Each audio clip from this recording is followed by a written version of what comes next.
Hello दोस्तों, आप सबका स्वागत है मेरे चैनल पर। आई होप आप सभी बहुत मस्त होंगे और अपनी तैयारी के अंदर व्यस्त होंगे। तो राजस्थान पुलिस के अंदर सबने ज्वाइनिंग ले ली होगी, उनको बहुत बहुत बधाई। आप खाकी का हिस्सा बन चुके हो, आपका एक नया अध्याय शुरू हो गया, उसके लिए भी आपको बेस्ट ऑफ लक।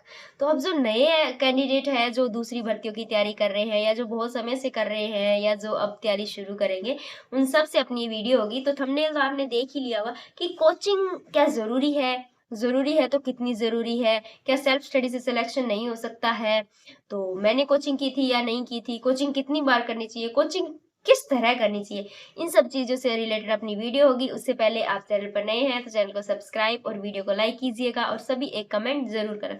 तो सबसे पहले बात करते हैं अपन कोचिंग पर कि कोचिंग क्या है। कि कोचिंग एक ऐसी स्टेज है कि जहां पर आपको जिस आप युद्ध के अंदर जाना चाह रहे हो, उस युद्ध के बारे में आपको कोई जानकारी नहीं है। उसको अंदर जैसे कि आपको किसी भी पेपर की तैयारी करनी है और आप नहीं जानते उसके अंदर कैसे तैयारी करनी है, क्या पढ़ना है, कितना पढ़ना है, तो कोचिंग उस चीज के लिए आपको एक मार्गदर्शक की भूमिका अदा करती है।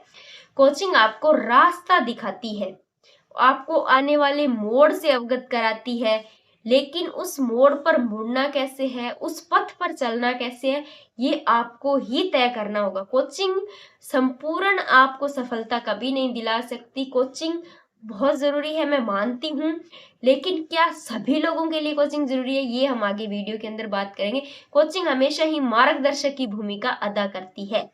कि कोचिंग जैसे कि मान लो कोई अभी 12th करके स्टूडेंट निकला है, उसको नहीं पता क्या पढ़ना है, कैसे पढ़ना है, तो हाँ, उसके लिए कोचिंग जरूरी हो सकती है, क्योंकि सेल्फ स्टडी से भी वो जिस चीज का उसे एक बार आइडिया ही नहीं है, उसको भी वो सेल्फ स्टडी से कैसे कवर करेगा। हाँ, बहुत से लोग कर भी लेते होंगे, लेकिन जो नया स्टूडेंट है ना, मेरे हिसाब से उसको एक बार कोचिंग कर लेनी चाहिए। वो ऑफलाइन करनी चाहिए, ऑनलाइन करनी चाहिए, ये उस पर निर्भर करता है कि आप चाहते हैं कि मैं ऑनलाइन भी उतने ही डेडिकेशन के साथ, उतने ही माहौल, उसी तरह का माहौल क्रिएट कर सकता हूँ, तो आप ऑफलाइन की बजाय ऑनलाइन कोचिंग प्रेफर कर सकते हैं। और जो चाहते हैं कि आपके फैमिली उतना खर्चा भी अफोर्ड कर सकते हैं, या आपको लगता है कि मैं ऑनलाइन उतनी अच्छे से डेडिकेट नहीं हो पाता हूँ या नहीं हो पाती हूँ, तो आप ऑफलाइन कोचिंग भी कर सकते हैं। लेकिन कोचिंग हमेशा जिंदगी में एक बार ही करनी चाहिए। ऐसे नहीं कि आप पटवारी की अलग कोचिंग कर रहे हो, वीडियो की अलग कोचिंग कर रहे हो, एलडीसी की भर्ती आ गई तो अलग कोचिंग,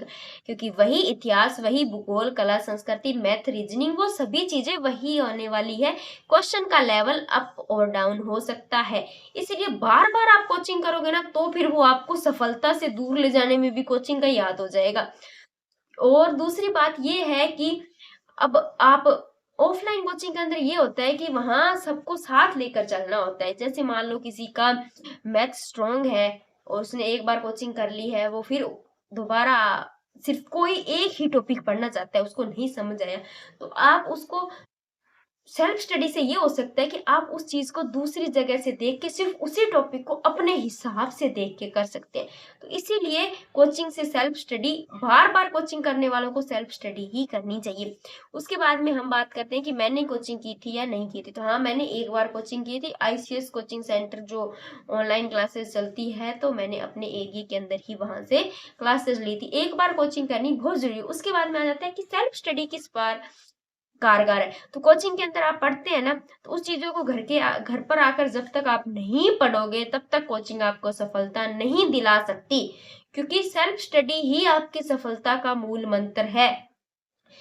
कोचिंग के अंदर आपको 2 घंटे, 4 घंटे, 5 घंटे जितना भी पढ़ते हैं आप, उनको जब तक घर आकर रिवाइज नहीं करोगे, जब तक आप खुद सेल्फ स्टडी नहीं करोगे, उसके अंदर खुद डाउट क्रिएट नहीं करोगे, खुद ही उस डाउट को सॉल्व नहीं करोगे, तब तक आपको सफलता नहीं मिलेगी। और रही बात सेल्फ स्टडी, पहले कोचिंग नहीं होती थी, कोचिंग का दौर तो इन्हीं सालों के अंदर आया, तो क्या तब सरकारी नौकरियां नहीं लगते थे लोग, क्या तब सफल नहीं होते थे? तो आप लाइब्रेरी ज्वाइन कर लीजिए, घर पर बैठकर पढ़ लीजिए। सेल्फ स्टडी के अंदर आप बढ़िया बढ़िया बुक्स को प्रेफर कीजिए, अपने नोट्स पढ़िए, मल्टीपल रिवीजन कीजिए। तभी आप सेल्फ स्टडी के अंदर उन चीज़ों को ओवरकम कर पाएँगे। कोचिंग आपकी कमियों को दूर नहीं कर सकती, मार्गदर्शक की भूमिका निभा सकती है। आपकी कमियाँ आपकी सेल्फ स्टडी से, आपके रिवीज़न से ही दूर होगी।